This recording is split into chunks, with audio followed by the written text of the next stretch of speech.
think the biggest thing, even when you say it that way, I see hospitality at the core. It's like the bridge between all these different industries, right?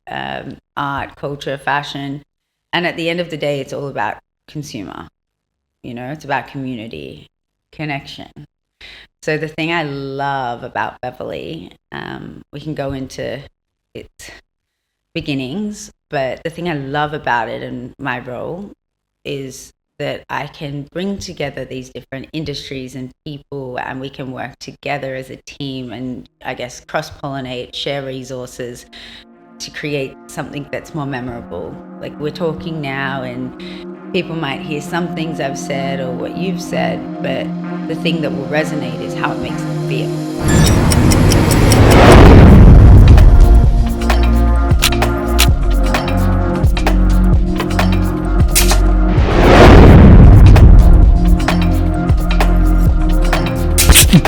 Yeah. Welcome, Emily. Welcome. Thanks for having me, guys. So, do you know how me and Emily? Tell me. We were at Exalt launch party. Shout out Joanna. And Emily was like in front of this poster taking photos as they asked. She was going full like diva mode. It was so funny. I'm sorry, I'm butting in because my friend Nicole was shooting it, and they were like, "Oh, can we get a photo of you in front of the wall?" And mind you, I was exhausted. I was impressed. I had to, I love Joanna. I had to support it. Had a massive work couple of days, so I went and I was like, "Okay, I'll do the photo. Congratulate." It was a beautiful event. And then Nicole, who I shoot with religiously, she's a very dear friend of mine. She's like, "I need to get a photo." And I was honestly just standing there like, I didn't even move. I think for you it's like that, but I'm standing there waiting for like Tyron, who was having a side chat, and I'm looking at her and I don't do that usually. I said, "You got to teach me how." Like she was just so comfortable in front of the camera, and I'm like, that's impressive. I think it was, and then we had a chat for half an hour after. I think it was because it was Nicole as well. But yeah, I was, I usually go to events and I'm bubbly and ready to rock and roll. That event, I was so exhausted, but I love Joanna that much. And Billy came over to me and I was like, "Oh, this guy's cool and he seems really nice." Cool. Okay. I know, sorry. Yeah. And I don't know, we just got this second wind of energy. It was just such a beautiful conversation meeting you guys. And then, that's so nice to hear. Yeah. And now we're here. To learn more about Emily, the story, and why don't you tell us a little bit? Just go back to Gucci. Manly, younger life. Tell us a little bit about it. Surfing, fashion, all of it. We really just. How long have you got? We're having some technical difficulties. No, it's fine. Yeah. Well, this is my podcast debut, so I've done one of these before. So the beginning, I was born in Manly. So my dad was a professional. From Melbourne Heights, professional NRL player, and he was coaching Manly at the time. Mum's from country Queensland, so she was flying for Ansett, which a lot of people that probably listen to your podcast wouldn't even know what that is. And yeah, so I was born in Manly, and then I moved up to Kingscliff, so that's on the border of New South Wales and Queensland, and it's a small coastal town. So that was the journey. I was an avid surfer as a kid. How old were you when you moved there? How old was I? I think I was in like grade 8 or 9. Oh. So yeah, it was a little bit later on. I think I say grew up there because I think they were like the formative years, I really came into my own. Yeah. So that was a huge step for us, and it was so beautiful. Like my best friends I still have that I went to school with. We'd ride our bikes to school. We hardly went to school, go surfing. But yeah, it was a really, really, really great time in my life because even our teachers would say, it was a public school, the teachers would say, we don't really care if you do well or not, that's up to you. And I think my drive comes from being like, well, prove me wrong. So yeah, I got a pretty good ATAR. And then everyone was almost like, are you going to do medicine, or what are you going to do? And there's that pressure. And I didn't really know what I wanted to do. I was just super competitive. And I was also very much a procrastinator that would just go really hard towards the end. But I found my passion in, I guess, sewing, sports studies, all those sorts of things. I was pretty good at English and maths. So I knew it had to be something creative. I was no good at science. I didn't even do science at the end. So med was out of the picture. So yeah, I got an offer to go to a college in Brisbane. And not many people from my grade went to university, especially in Brisbane. So I got into architecture at UQ. And I studied that for a couple of years, and I loved it. It was really good. I remember having a tutorial where it was like 3 hours of just hand drawing straight lines. Really? It was it was meditation to a certain degree. I probably went to maybe 1 or 2 lectures in my entire university era. But I still did pretty well. And then I transitioned into fashion design and business marketing. And that's what I finished with. Yeah, what made you transition to fashion? Yeah. Well, one, I thought I was rubbish at architecture, but I found out later on that a friend of mine that got in a few years later, all of my assignments and things were used as examples. So I think sometimes it's good to push people and not really give heaps of encouragement, but it's also good to kind of be like, keep going with it, you know. The reason I went into fashion, I was traveling a lot, and I was modeling as well. I kind of fell into that one. When did you start modeling? Probably at 16, but then it was when I was, but very low scale. You know, I was just a sporty tomboy. And then, I never had a huge modeling career. But did you want to?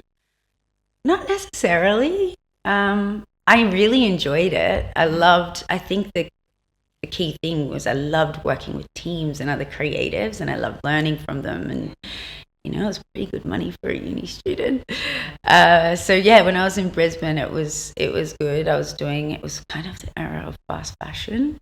So they were really long days, and the industry has changed so much now, which is nice to see. But I was traveling a lot, and as I said, Mum was a home ec teacher, so she taught me to sew from a very young age. And I remember just sitting at home and I draw. Is embarrassing, but I draw different families and like match their outfits we're talking when I was like 8 and 9. Don't quote me on that, but around that age. Still do it now. You did tell me don't quote me on the years. No, I did fact check the key things. So I just always had a massive interest. Like I'd always go to op shops and redo clothing and, you know, make things for my friends at school. I just always had such an interest in it, in clothing and design and fabrication. So and then I transitioned into fashion, and I think architecture and fashion do go hand in hand, because learning the core principles in architecture, you know, how does something make someone feel, or what are those basic design elements that really curate something with meaning. So that also lent a hand into fashion. So I'd say my journey hasn't necessarily been linear, to say the least. It's been layered, but I think all the layering is what has informed, I guess, different mindset and different passions and purposes, and the way you can collaborate with different people and what the output looks like. So I'm happy with the way that things sort of worked out. And I think travel was also a massive thing for me. Why were you traveling so much? I was just curious. I still am. I've got a very, very curious mindset. So travel for me was really liberating, like seeing different cultures. I remember being in Turkey and we did the Sahara Desert in Morocco. So it was doing things a little bit left of center, like not just going to like major cities and capitals and things like that. So that was something I was really interested in. Do you still do that? Yeah, I do. Not to the same extent as back then. I think being young and a uni student, you don't have all the disposable cash in the world. So it kind of began with backpacking and problem solving in the sense of finding places to stay and things to do within budget. But I'm always rather spontaneous. So it's not like I want to go to this place and I'll plan it for a year. It's like, I kind of want to go there. I wonder how much flights are.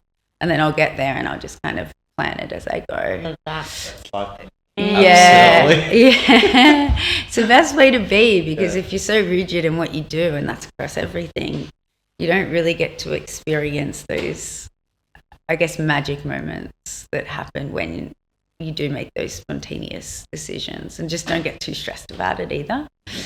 Yeah.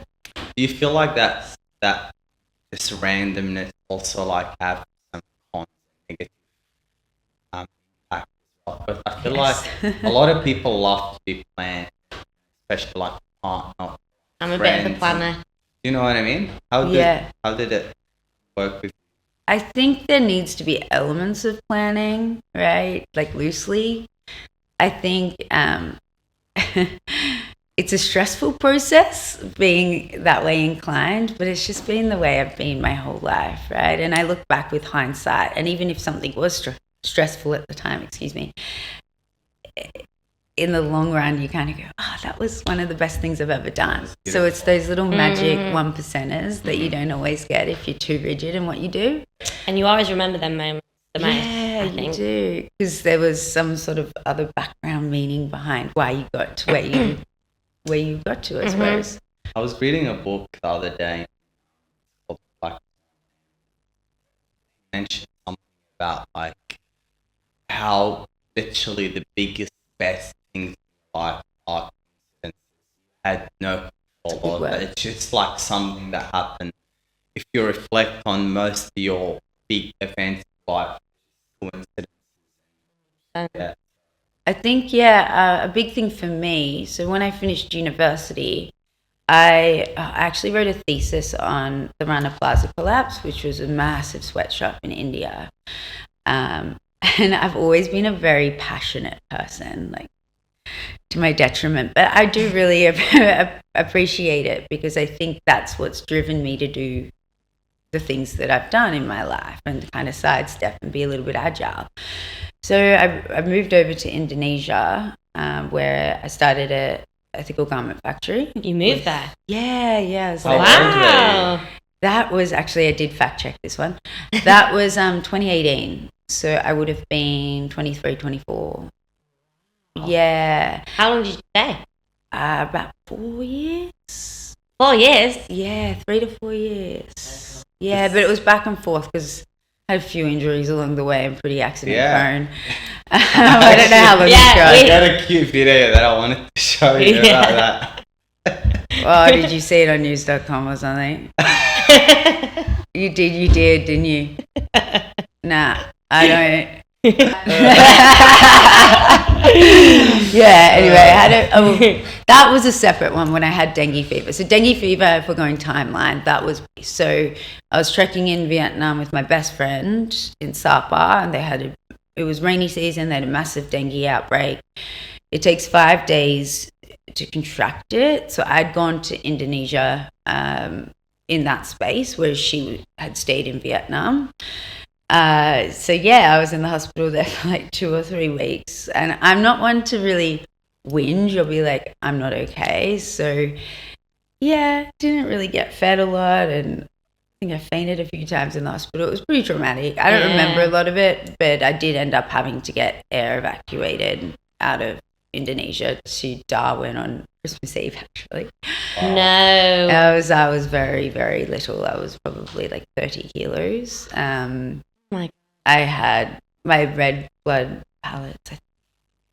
Any doctors out there don't know at me, but I think they were at a level of 9 and they're meant to be over 400 or something like that. So that is crazy. Yeah, like that was a pretty traumatic experience. But then at the end of the day, right, like these experiences are what have made me who I am now. You either choose to be resilient and learn from it, or you go, oh, what was me, poor me. Like I've had a tough run. Like you have no like point. a big shift in that time, like in Definitely. terms of like slowing down or traveling less or being less spontaneous or any of that.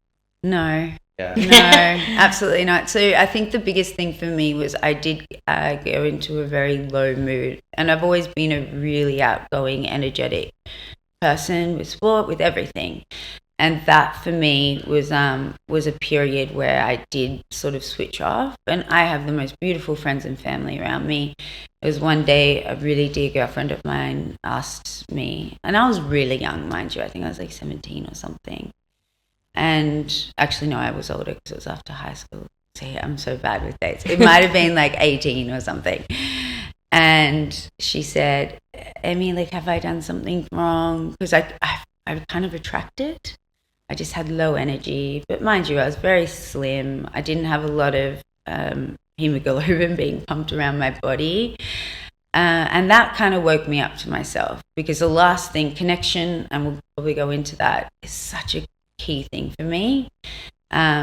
So yeah, and I was like, absolutely not. So I thought I was protecting these people by staying away, but really I was hurting them. So that was formative for me, because I had to pull myself out of it, and I did it on my own with the support of friends and family.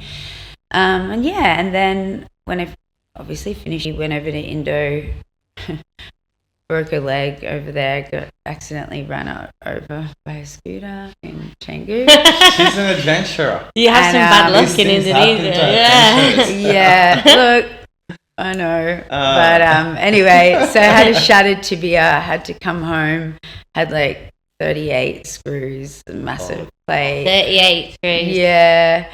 It was oh my God. It was a big one. I'm not going to show the scar, but yeah, so that was another big one. And then you moved back over. And then I went back over. So don't tell me I don't face my feet. So the factory was called Not a Stitch Up. We were young.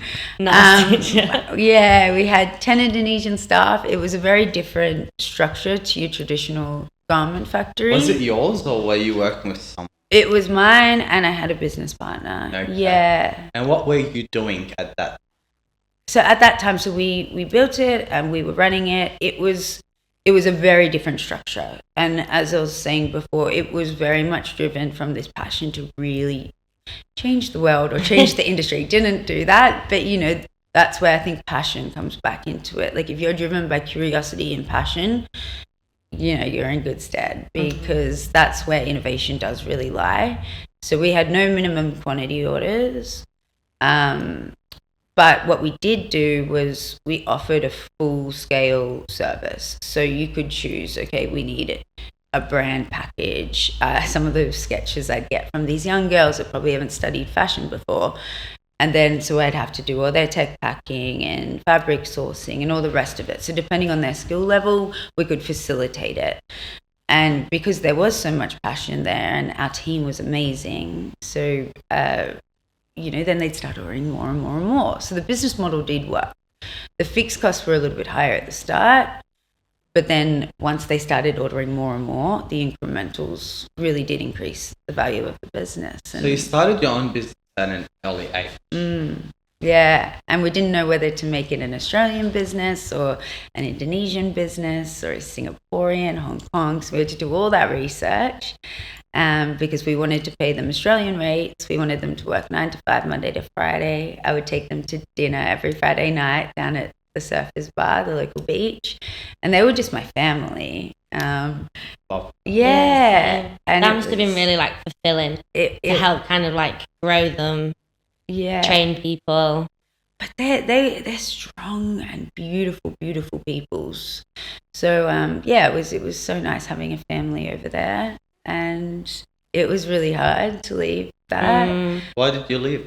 Why did I leave? Well, I'd been doing it for a while. I wanted to go back to Sydney, and I started my brand as well, which was women's tailoring line. So I'd only make like 10 to 15 of everything. And is that Studio Jacqueline? Yeah. So my mum's middle name's Jacqueline, and then spelt the same, and then both my grandparents were called Jack. So it was very much rooted in family values and, looking after things. My grandparents had taught me that my whole life too. Wow. And I used all dead stock fabric, and construction was really, really, really important to me. And then so I moved to Sydney to launch that. COVID hit. We all have a story. Oh, bad timing. And I was meant to go back to Bali, but I couldn't. Got stuck. And so the rest was sort of history. Each of the Jacqueline segments were based on a different thing. So the first one was Bear, so starting with the blank canvas. So everything was designed to build on your wardrobe. The next one was Retreat, which was launched in Sydney. So I defined manufacturing in Sydney, which was really tricky, especially in COVID. So I did a lot of the pattern making. It's just a different world. I won't go into it too much. But it did really well. I've still got it because I'd still love to bring it back one day. It's something I'm so passionate about. And then because of COVID and everything, I took on some roles brand managing for larger corporations because I'd always done my own thing. I'd never really learned from, the bigger companies that really span across it all. And that was a big learning curve for me, that especially being young and managing teams, working with different suppliers like David Jones and a few others. Wow. Learning to be a little bit more structured in the way I work because, you're working with multiple departments. So that was a great learning curve for me. Okay. Yeah. What would you say the main differences are from working in like little startups to like big corporate jobs, more of a big team? It's a little bit more rigid, I think, in the way things need to be done. The planning ahead, it's a little bit more difficult to be as agile. And I find a lot of the best things I've ever designed or created or come up with or formed connection with others, which is very important to me, has been when I have the ability to, be agile or get inspired by something and be like, okay, I'm going to quickly change something. Whereas when you're working in a bigger corporation, which makes complete sense, there's more money and more timelines, more suppliers you're working with, so you've got to be very structured in the way that you do things, the way things are approved. There's more reporting lines. So a little bit, I don't know if red tape's the right word, but there's a little bit more of that. Mm-hmm. And I think it also depends on where you are at your stage of your career as well. Like starting in quite an entrepreneur and then going into the corporate space, it was kind of reversed a little bit. Way, yeah. Yeah. So I think bringing in that entrepreneurial mindset into corporate was good because it kind of changed things up a bit, or was able to think outside the box. Whereas if you probably go from corporate to entrepreneurial, you almost carry those rigid elements into the structure and that's how I think anyway. Mm-hmm. But everyone's journey is different, and it really depends on the individual. How important is connection to you, and what kind of defines good connection? I think connection's like the key metric, really. For me, if you don't have connection and you're not driven by purpose, there's not a lot of room to innovate. So for me, I guess even going back to architecture, one of the key things we were taught is, how does a space make you feel? How does moving through a space make you feel? And that does really inform a lot of the things that I design, whether it's an experience, whether it's a place, whether it's an event, whether it's a jacket, like how does this make someone feel? How can, they embed meaning and memories into something? So for me, connection is all about finding those synergies or finding those little things that mean something and bringing it all together. Do you look for it, or does it come? I think it defeats the purpose if you're trying to force something. Yeah, it's got to be natural. Yeah, so if I'm a pretty observant, curious person. I've always been curious. I think that shows in all the different, I guess, multidisciplinary. I can't even say that word. Let's start again.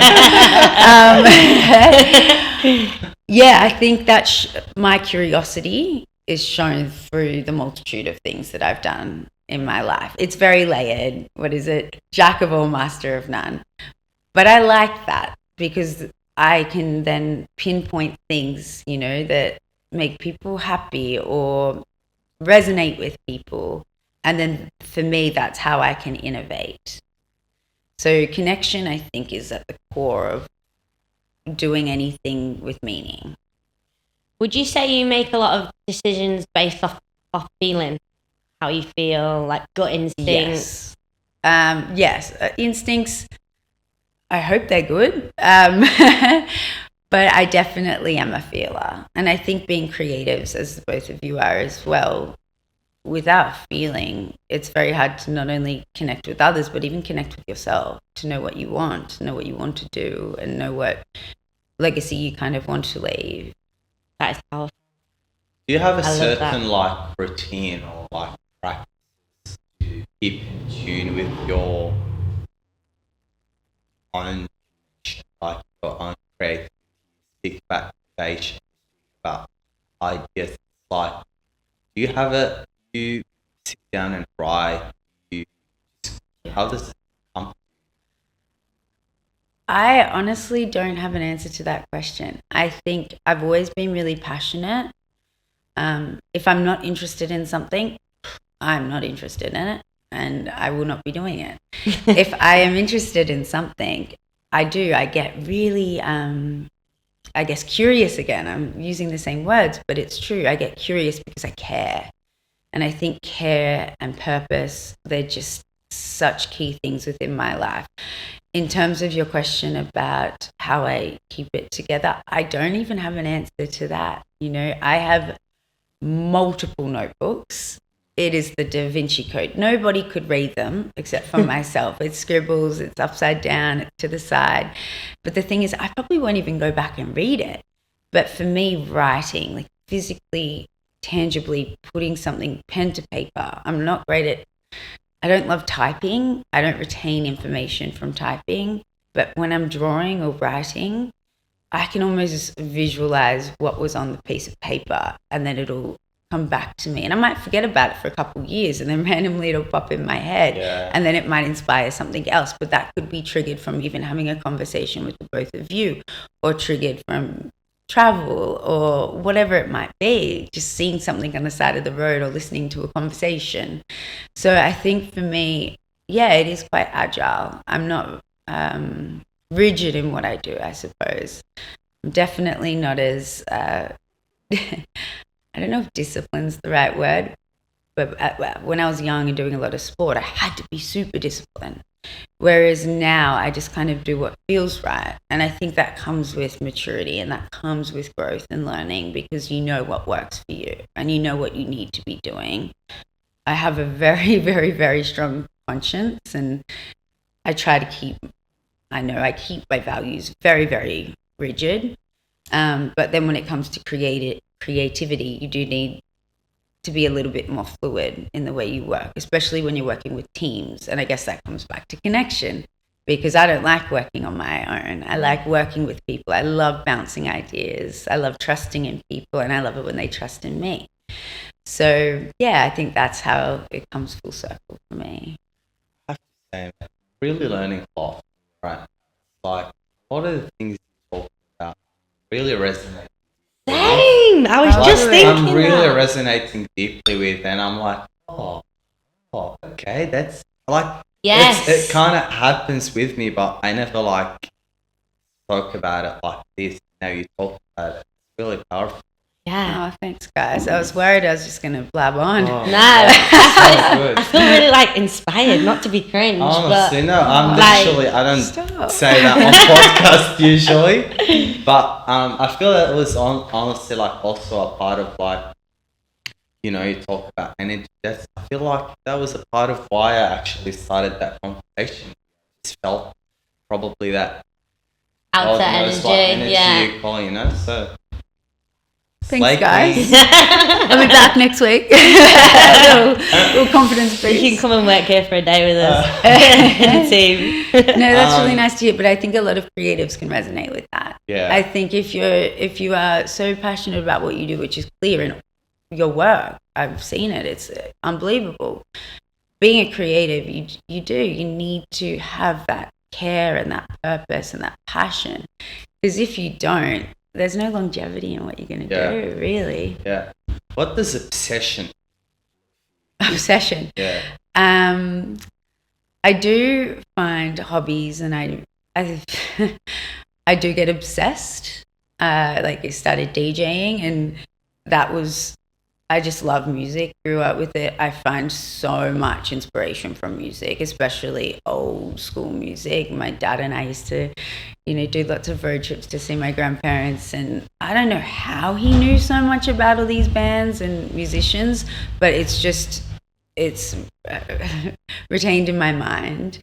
So music for me is my way to chill out because I'm pretty go. So getting into DJing was something I probably did become a little bit obsessed with because it's just so many different variables and ways you can do things. So yeah, I guess that's how I resonate with obsession, because I just want to always learn more and more and more, and I want to understand more and more and more.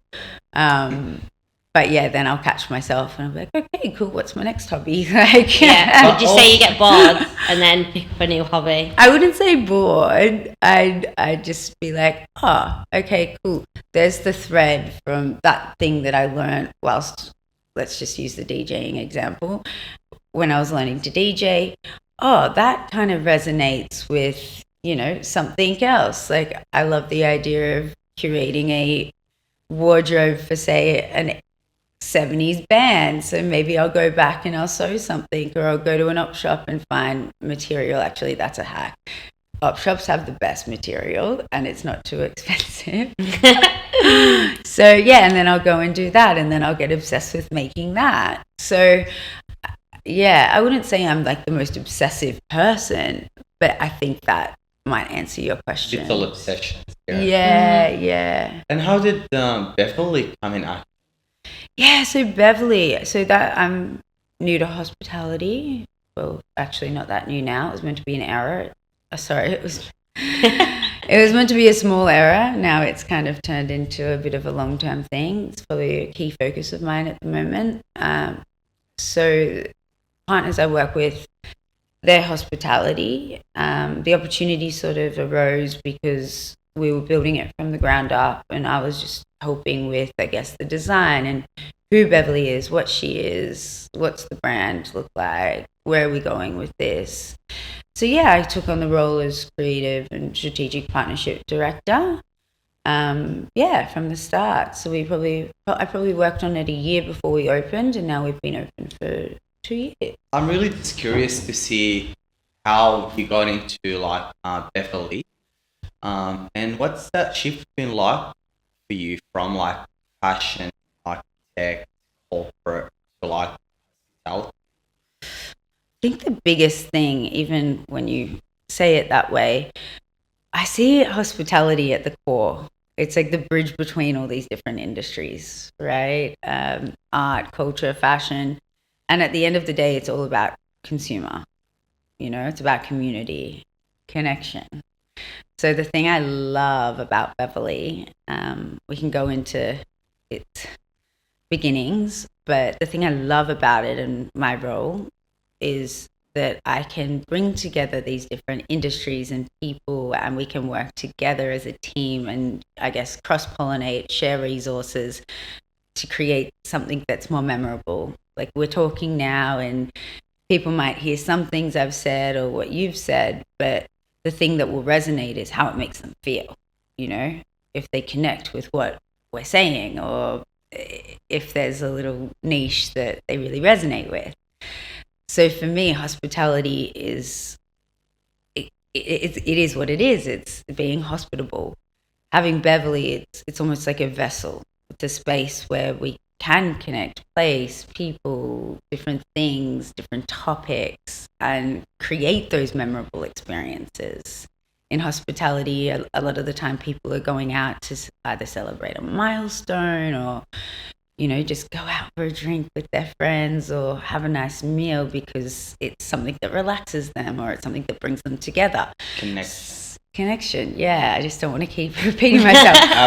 But so I think having the ability to have that vessel and create that vessel, but still, even though we're being creative and agile and flexible, there's still got to be structure. Like in hospitality, at Beverly, the example, I don't work just in one department. A visual's a visual, right? But it's from start to end, coming up with a concept, finding synergies with different people, creating those proposals, thinking a little bit outside the box, not necessarily being so brick and mortar in the way that I like to structure things, even though it is a business. And yeah, having that ability to be innovative and do different things and activate differently. I try to focus on more niche calendar marketing initiatives like Dia de los Muertos. When I was in Mexico, I went to Oaxaca and had the most incredible experience there. It's such a soulful celebration. And that was when I was rather young. I still have the leather-bound journal where I was writing I wanted to do this modern masquerade, which was, I guess, a way of modernizing this cultural event but still keeping its heritage. So last year I worked with Don Julio and we did exactly that. We had an artist come in and paint different masks for everyone, and we did the offerenda, and it was such a beautiful celebration. So instead of, I guess, doing a big Halloween dress up event, which a lot of people in the space would do, and it's quite saturated and loud and noisy in the media arena during that time, doing Dia de los Muertos, it really resonated with Beverly, as Beverly was inspired. My favorite form of architecture was desert modernism, which is very much Southern California, Palm Springs. So I guess the synergy was that real Mexican influence and infusion, which is quite a multicultural event as well. That's how it all, I guess, came together.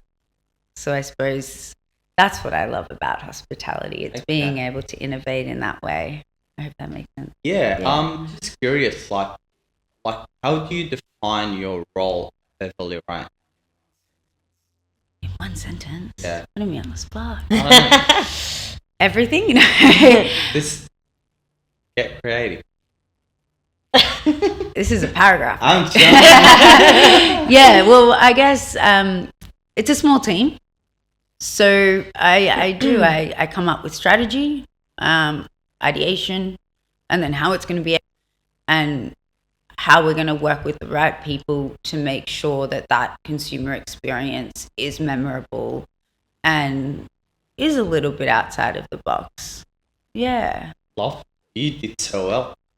You put me on the spot. That's good. I like it. Yeah. And like, how did you define this role? Because this is a little bit of an unusual role for like one venue. I know, like, like maybe hospitality like groups, maybe they'll have a creative director or someone that does these, but for a venue, like, how did it make sense?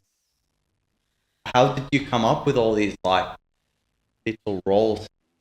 Yeah, so I think it evolved over time. Obviously at the start it was working with, really great designers. We worked with Emily Interior, and that was a very collaborative approach. Belinda as well, who helped with a lot of our branding. So it was actually quite female oriented in the creative space. So it was all about, okay, what's the look and feel? How is this resonating with the brief, which was that desert modernism, I guess, aesthetic, but then also that feeling of being at an LA rooftop, and how does that make you feel, and how can we create that in Melbourne with this beautiful location that we have? So yeah, I suppose it started with that, and then it went into me designing a brand book, I suppose, about, okay, who is Beverly? I really personified her. So it was a photo of Lauren Hutton, and it was, okay, Beverly is outgoing. She's intelligent. You know, you'll catch her conversing with everybody in the room. But she has this innate confidence. So once you can personify her, I suppose. Is that Beverly or Emily? Yeah, Beverly. Me?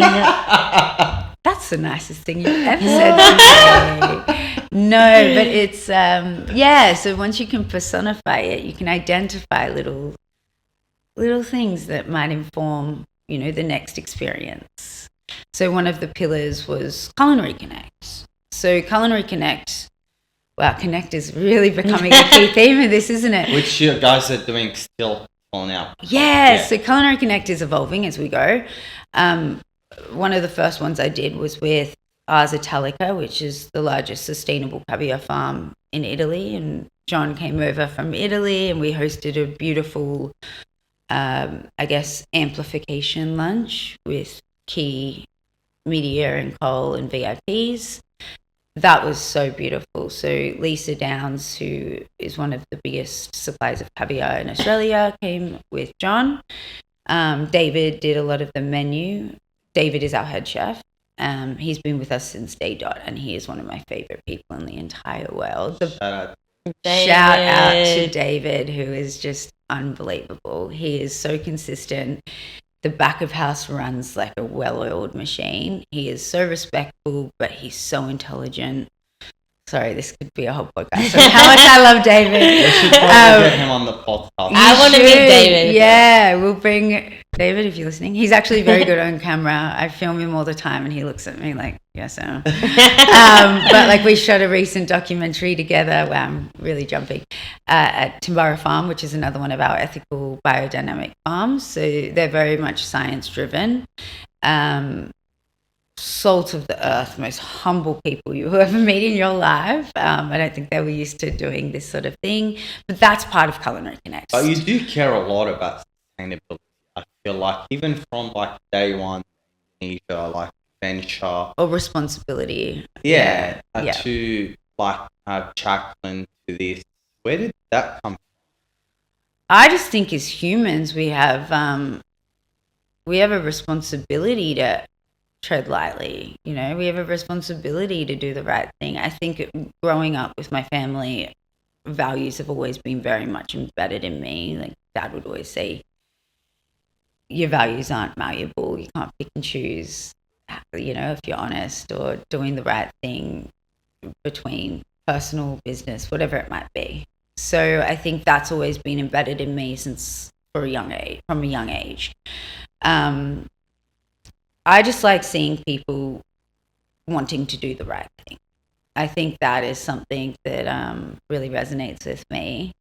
So with the Culinary Connect, it kind of spans across different suppliers, highlighting those people that are doing the right thing and who we work with. So like David will curate his menus based on seasonality. So he will go to these farms. He'll make the most beautiful connections with these people, and there's just this great degree of respect. And he'll plant different seeds and different vegetables and different things so that when he's curating a menu for the next season, he's pretty much orchestrated it from start to end. And that's why I value him so much. He really thinks about it. Yeah, so the Timbara farm, it's near the Yarra Valley. We went out there and we shot a little doco, and it was so educational. And I think this is where obsession comes into play. I think I stayed up for 2 nights researching what biodynamic farming was, which is smaller yields but very scientific driven. And yeah, it was so educational doing that. Back to the Beverly, like your role there. How easy do you find it to like build a team, trusting people that you're like hiring, that whole process? Look, I don't do a lot of the hiring. That's kind of outside of my scope. Mm-hmm. I think with hospitality, it is, I'm going to speak freely, it is a very transient industry. coming from like a fashion corporate background where you have a design department, marketing department, PR department, art direction department. Yeah, that's not really existent. And going back to what you're saying in terms of groups versus a specific venue. So I think that just means you have to be agile. You need to trust in other people and their vision and have a sense of vulnerability, especially being a female leader. Yeah. Without trust, without that vulnerability and without that vision, you're not really going to drive passion, which will then form innovation within people or empower them, really. So, yeah, I think it comes down to trust. I think it comes down to education and passion. Yeah. You're pretty active. I knew this was coming. Okay. You got a fair bit of following. Did you like intentionally try to grow your personal brand? Or No. Did it happen? Yeah. And how did it happen? Like, I think how do people follow you? My question. I don't know. You tell me. They're your followers, not mine. I think I got lucky in the sense that Instagram was very new when we started. So I think I was even in high school. So we're talking 2012, 2013. Wow. Yeah. So it was at the beginning of Instagram. So it was. I don't even know if those posts are still up, but my Instagram was not anything fabulous. I think a lot of sepia tone, a lot of funny videos of me and my best friend Latasia just surfing and doing weird stuff. Then I was traveling, so I think people were following that journey. And then I think when I got into modeling and brands were like sharing me and posting me, then I started getting more of a following, but nothing was curated. There was none of this, influencer terminology or strategy behind it. I remember Triangle sending me a bikini when I was at uni, and I just thought it was the coolest thing ever. It was the neoprene Triangle bikini, and I'm like, someone wants to give me something free, what? So I think that was how it began. Then I guess then the modeling, but then I saw value in it, and being a creative director and being kind of always on the go, I started then putting together proposals, and when I'd travel I'd send them to different brands that I thought resonated with me, and I'd be like, I'll do XYZ, whether they wanted I guess assets for their own usage, or if they wanted me to amplify it via my channels. So it kind of started there. Like, if I would still look back at some of those initial proposals, I'm not saying that they were anything spectacular, but yeah, and then over the years it's kind of developed that way, and then it's really opened up a lot of doors for me. I'm very grateful for it. I think the term influencer, though, it's quite multifaceted. I think there's so many different niches and things now. I definitely haven't kept up with everything. I'm not huge on TikTok or anything like that, but I do like TikTok for its more relaxed nature. I just think it's a really great platform to be able to do, what I want to do, and still do all my styling, creative consultancy. I've done a few design collaborations. Did a big one with Too Choosy maybe a year or two ago.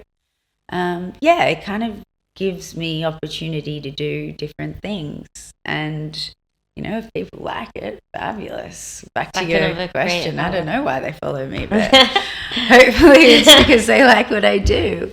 Did you have a moment where you blew up overnight on Instagram, or has it been gradual? It has been gradual. I think there was a moment at the start, what I was explaining before, where I had this US brand send me different denim and things, and then Triangle as well. And honestly, if they posted a photo of you back then, you'd wake up with 10,000 new followers. That was that Kendall Jenner that did that? She got sent a Triangle bikini and it went it blew up, I think. I'm not sure. Let's just say yes. But it was just a lot easier. There wasn't all these algorithms and all the rest of it. But yeah, I think it's a great platform, and it's been really, really good for my journey, I think, as well. Being able to work with these amazing brands and, come up with new ideas on how we can collaborate or work together without necessarily being in the business, but having that partnership and that collaboration and seeing what works and what doesn't. So I've been very lucky. My dad did say to me, he's like, this is not going to last forever. You've probably got a year left in you. I'm like, thanks, Dad. But, we're multiple years on. Are you more strategic about it? I wouldn't say strategic. Yeah. I'd say I definitely utilize it in a sense of if I want to talk about something, if I feel, I want to show different styling elements. Fashion Week a few years ago, I've been doing that for years, but I wanted to say something, so I put together 4 different pillars. So one was like responsible fashion, highlighting the makers. I feel like they don't get as much recognition all the time as they should. The responsible fashion element, I worked with St. Vincent de Paul, so I went in and I styled old and new and did a little documentary on that. That was actually with Nicole. Shout out to Nicole. And what else did we do? We did health and wellness, so finding balance between busy weeks. So yeah, I think being able to come up with different concepts within that space has been really fulfilling. And gives me a voice, I suppose. Yeah. Mm-hmm. What do you feel like? What's the end goal for Emma? All the end. You tell me. I think evolution, keeping that passion and that drive, continually being inspired, even speaking with you guys, getting different people's perspectives, connecting with people, understanding people, wanting to curate those experiences that aren't just, surface level. It's, okay, how are we making people feel? How are we saying something? How are we driving something? How are we storytelling? But in a way where I can take those ideas and make it into something that's tangible, whether that's in art, fashion design, culture, and hospitality. So I think just that constant evolution is what will guide me. I'm not necessarily looking at a timeline going, oh, I'm going to be here at that date. It's that feeling, I think. Do you have any dreams for your career? Anything that you would love to do? Any project? Plenty. I still want to keep going in the music space and learning and growing there. I'd love to bring back Jacqueline and start doing more design. Yeah. Is Jacqueline still? You can still buy? Oh, it's sold out, so there's nothing there. It's still lingering in the background. So maybe one day, but at the moment, Beverly is a key focus. Yeah. And I'm really enjoying it. Mm-hmm. So I like to just, if I say I'm going to do something and I'm doing it and I've got projects coming up, I like to hone in and focus on that. Because one, I don't want to let partners down. I don't want to let team down. I like to be very hands-on. But still, give others a lot of autonomy. That's how I learn. So yeah. Does that answer your question? Yeah. Yeah. Cool. I did sense a little bit of your tone off. Chuck, there's something sitting. Definitely. I think because it's so rooted in family value, and it was such a big thing for me. I did everything on my own. So yeah, it's always been a passion project. I wrote a lot of copy around it. I learned a lot about myself developing it. All the material was dead stock from Sydney. Creating the factories not only in Indo but then also in Sydney. I think yeah, there is a lot of passion there, but as I said, it is a passion project. It's probably not the most lucrative business that I am involved in, but it's something that I really, really believe in. I just need to figure out where that sits and how much energy I put into that and where that energy is coming from and what that output looks like. I think building community and, I guess a glorified journal is where I see it going. It's just, yeah, being smart about where that goes. What would you Your tell her? teenager self. My teenage self. Yeah. Be kind, not only to yourself, but to everybody else. Trust in the process. I know that that's so cliche, but just trust in the process. Keep everything in perspective. You can't see a color if you've never seen it before. If I asked you to tell me a color you've never seen before, give it a go. Exactly, that's perspective. So keep everything in perspective, stay curious, and just go with the flow. Yeah. Work Make it hard. fun. Don't take yourself too seriously. Well, I could keep going. We've got some rapid fire questions. Yeah. Oh dear. Just a few. You can just answer them how Just saying, I was not warned about any of these. They're pretty easy. Well, you think.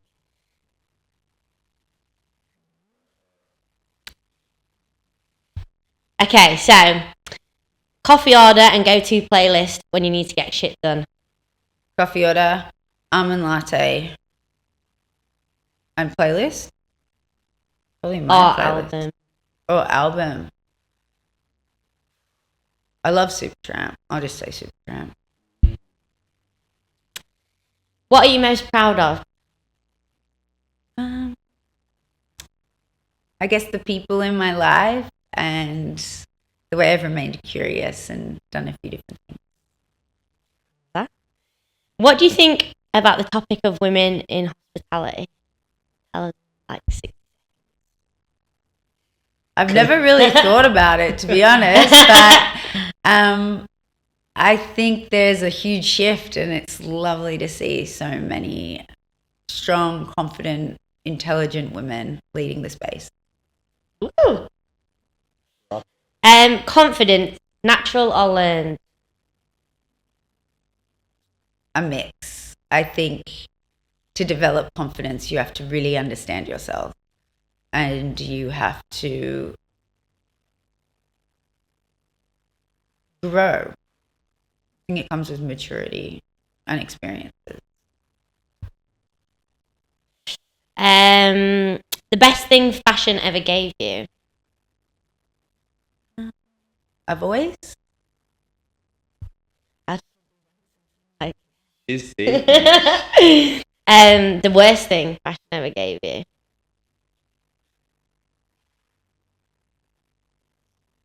Seeing the dark side of people at times. What's one thing? Sorry. Tell us more about No comment. I think, when ambition takes over some people, it doesn't always bring necessarily the best out in them, in terms of compassion. What's one thing you've unlearned about beauty? Unlearned. May I please have an example? No. The thing I've unlearned about beauty, it's from within, I think. I think beauty comes from within. If you're confident within yourself, that's going to glow through. It's not about the exterior. Great answers. These are all great answers. And the final one, what makes you feel most like yourself? Give me a moment, a ritual, or a place. When I'm in the ocean. Really? That's you! surf. That is him! Not surf. Yeah. He loves the ocean. Beautiful. Yeah. Wow. When I'm in the ocean. So, like, my life in Melbourne, it's more around work. I live across the road from Beverly. Do you live up Yeah, so guys, take me out somewhere cool in Melbourne. I've driven out to the country and I've done the road trip a few times, and there's so many beautiful spots, but I just need to make more of an effort, because when I'm here it's always like work? I'm a bit of a perfectionist, so, I just go and do some stuff. Whereas in Sydney, I've got my friends and family, and the ocean's there. It's more like just relaxed. Different. But that's I need to tick that off the list. But yeah, you guys can shoot me. Have you been to Mornington Peninsula? Yes, I have actually. We'll take you to the hot spring. In 100%. Let's do it. Okay, that was on record. Just noting. It's a deal. Yeah. Do you reckon I can learn surfing even if I'm 40 years old? Or do you think it's more like something? I think you can do anything you set your mind to. I do firmly believe in that, without sounding cliche. But I will say, I think if you learn a skill at a younger age, it's just a known fact. Mm-hmm. It's muscle memory. Yeah. So and you don't have the fear when you're younger. As much fear. Yeah, like even I wish I learned a language as a kid, because you pick it up so quickly. Whereas I think as you get older, I don't know, the spectrum of everything is so wide that it's a little bit harder to pick You're not up got enough skills all the room time. for it. But you definitely can. Like 100% 100% you can. Yeah. Well, we like to end it. A fantasy. Yeah. That sounds concerning. What's your fantasy, Billy? I love the reaction always on the fantasy question. It's even better than actual. No, if time and place and nothing, any person, alive, dead, alive, someone you would like to collaborate with that. I love Cher. Yeah. She's just so intelligent and strong, and yeah, I just really like her. I resonate with her. She's a beast. Yeah. Do you like Burlesque movie? Love that movie. Christina Aguilera. Yeah, and Cher. Yeah, I love Julia Roberts too. The director. Yeah. Emily. Billy? Honestly, No, people get that wrong all the time because my Instagram handle is EMMGUR. Who knows why I did that?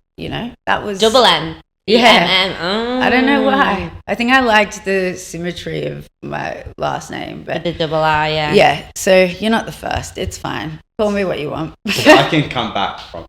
We'll just go with M, I reckon. M. M's cool. M's cool. Do people call you M? Yeah. Yeah. Well, that's what most people call me. Well, M, that was really nice. And Paul, and as I said before, I learned so much today. Oh. Same. Yeah, I feel even closer. So yeah, thanks for sharing and talking. Thank you for having me. That was really fun. When you said not to prepare anything, and I came in a little bit blindsided. Yeah, you made it really easy, and I hope it made sense. And yeah, thank you for having me. Woo! Oh, thanks, guys.